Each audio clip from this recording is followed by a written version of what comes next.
This is David Eubank of the Free Burma Rangers on 28 March 2021.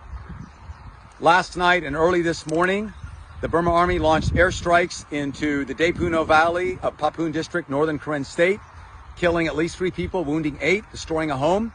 And there were multiple airstrikes. And what was very different for us is we haven't had airstrikes there for over 20 years.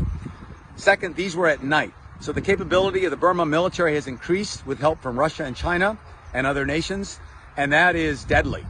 So people are in hiding now in the Daepuno Valley, and that's adding to the over 8,000 people already in hiding with attacks that escalated since the coup of 1 February. And the Burma Army we see is indiscriminately killing men, women, and children in the cities of Rangoon, Mandalay, and the plains, but also attacking increasingly in the mountains of the ethnic areas such as Karen State, also in Kachin State, new IDPs this week, also in Northern Shan State. So what I see is the situation has become much worse, and my appeal is for prayer and for direct humanitarian assistance, for recognition of the ethnics and Burmans together to make a new Burma, and finally for intervention to stop these attacks, which are evil.